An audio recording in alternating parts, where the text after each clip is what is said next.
வணக்கம். இலங்கையில் தற்போதைய இலங்கை தமிழ் அரசியலில் தமிழரசு கட்சியின் வகிபாகம் என்பது பேசுபொருளாக மாறியிருக்கின்றது. இந்த பிரச்சனை இப்பொழுது தமிழ் அரசியல் மத்தியில் நீண்ட ஒரு பிரச்சனையாகவும் பிரச்சனைக்குரிய விடயமாகவும் அனைவராலும் பேசப்படுகின்றன. தமிழரசு கட்சிக்குள் ஏற்பட்டிருக்கின்ற பிளவு என்பது உடனடியாக ஏற்பட்டது அல்ல. கடந்த தலைவர் தேர்வு வருகின்ற பொழுது அது தேர்தலுக்கு சென்றது. தமிழரசு கட்சியில் ஒரு புதிய நிலை. 49ஆம் ஆண்டு உருவாக்கப்பட்ட தமிழரசு கட்சி இறுதி வரை, அதாவது கடந்த தேர்தல் வரை தேர்தலுக்கு சென்றதில்லை. இணக்கமான பதவி வழி உறுப்பினர்கள் தெரிவின்படியேதான் அது நடந்து கொண்டிருந்தது.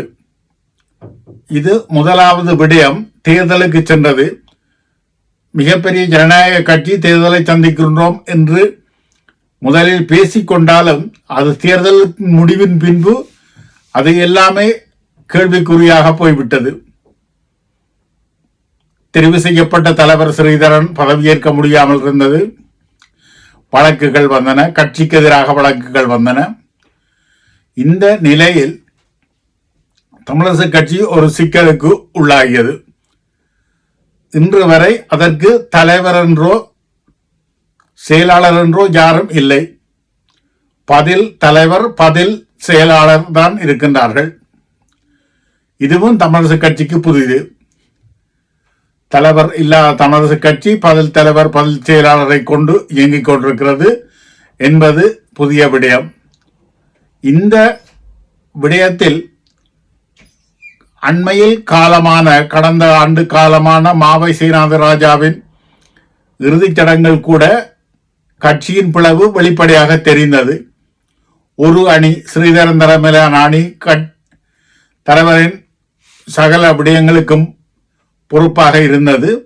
சுமந்திரன் சம்பந்தமான அணி அந்த பகுதிக்கு செல்லவே முடியவில்லை. பின்பு அவரது ஓராண்டு நினைவிலும் கூட இது நடந்தது. இதுவும் தமிழரசு கட்சிக்கு புதிய விடயம். ஆகவே எல்லாமே புதிய விடயமாக தமிழரசு கட்சிக்குள் உருவாகி கொண்டிருந்தது. அது இப்பொழுது மேலும் பிளவடைந்திருக்கிறது. இப்பொழுது புதிதாக ஸ்ரீதரன் நீக்கப்பட்டு திரு சாணக்கியன் அந்த இடத்துக்கு கொண்டு வரப்பட்டிருக்கின்றார் அரசியலமைப்பு பேரவைக்கு. இந்த அரசியலமைப்பு பேரவை இடம் ஒன்று தமிழரசு கட்சியைச் சேர்ந்த ஒரு உறுப்பினருக்கு கிடைத்ததை இனிப்பு வழங்கி கொண்டாடுகின்ற அந்த நடைமுறையும் கூட தமிழரசு கட்சிக்குள் புதிய விடயம். அவை இது எல்லாமே தமிழரசு கட்சிக்குள் புதிய விடயமாகவே வருகின்றது. இந்த நிலையில் இப்பொழுது கிளிநொச்சியில் உள்ள தமிழரசு கட்சியின் ஆதரவாளர்கள் சுமந்திரனை வந்து சந்தித்து சென்றிருக்கின்றார்கள். சந்தித்து இந்த பிரச்சனை சம்பந்தமாக பேசி சென்றிருக்கிறார்கள். அவர்கள் என்ன பேசினார்கள் என்பதை வெளியில் சொல்ல முடியாது என்று சுமந்திரன் கூறியிருக்கின்றார். இந்த அளவும் இப்பொழுது நடந்து கொண்டிருக்கின்ற பிரச்சனைகள். இதற்கு பின்பு இது எவ்வாறு மாறும் என்பதுதான் கேள்விக்குரிய விடயம்.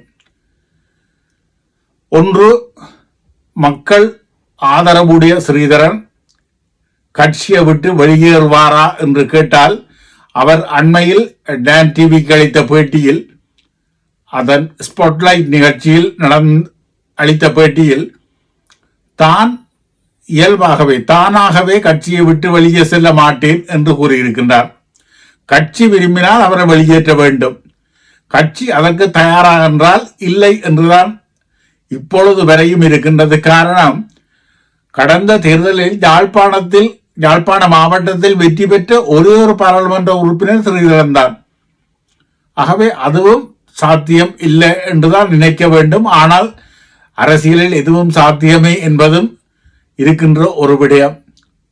இது ஒரு பக்கம் இருக்கின்றது.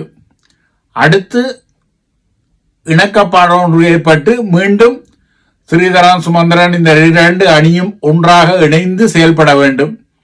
அதற்கான வாய்ப்புகள் இருக்கின்றனவா என்றால் அதுவும் என்ன நடக்கும் என்பது தெரியவில்லை. ஏனென்றால் தமிழரசு கட்சிக்குள் இந்த இரண்டு அணிகளையும் ஒன்றுபட வைக்கக்கூடிய மூத்த தலைவர்கள் என்று இப்பொழுது விரல் விட்டு எண்ணக்கூடிய ஒரு சிலரே இருக்கின்றார்கள். குலநாயகம் போன்றவர்கள் இன்னும் சிலர் மட்டுமே இருக்கின்றார்கள். பெரிய தலைவர்களாக இருந்த மாவை சீனாதராஜாவோ திரு சம்பந்தன் போன்றவர்கள் காலமாகிவிட்டார்கள்.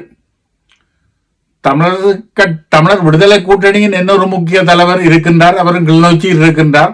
ஆனால் அவர் இந்த கட்சிக்குள் இல்லை என்பதால் அவராலும் எதுவும் செய்ய முடியாது திரு ஆனந்த சங்கரி அவர்கள்.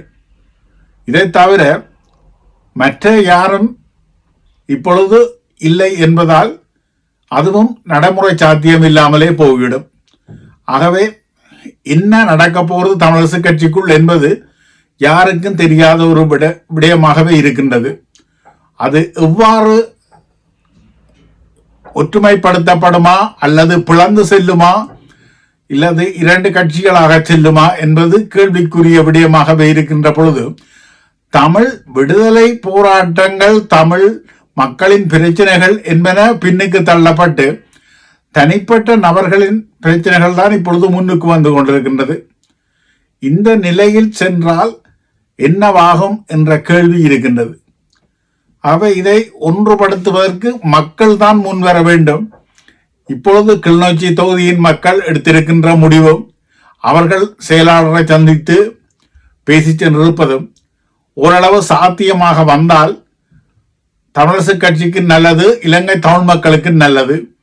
இல்லை என்றால் தமிழரசு கட்சி இரண்டாக பிளக்கக்கூடிய வாய்ப்புகள் இருக்கின்றது.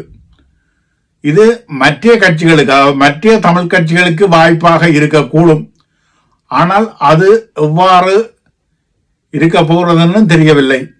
இவ்வாறு தமிழ் கட்சிகள் மிக மோசமாக பிளவடைந்து செல்லுகின்ற பொழுது அரசாங்க தரப்பு மேலும் தமிழ் மக்கள் மத்தியில் இடங்களை பெற்று அதிக செல்வாக்கை பெறுவதற்கான வாய்ப்புகள் இருக்கின்றன. மாகாண சபை தேர்தல் ஒன்று வரமாக இருந்தால் நிச்சயமாக அரசாங்கமே யாழ்ப்பாணம் மாநகர சபை, யாழ்ப்பாண மாவட்ட சபையை கைப்பற்றும் என்கிற ஒரு நிலை இருக்கின்றது. அதுவும் சாத்தியமாகும் பட்சத்தில் தமிழ் கட்சிகளின் இருப்பு கேள்விக்குரியதாகிவிடும். இவ்வாறான ஒரு சூழல் தான் இருக்கின்றது. என்ன நடக்கப் போகிறது என்பதை பொறுத்திருந்து பார்ப்போம். நன்றி, வணக்கம்.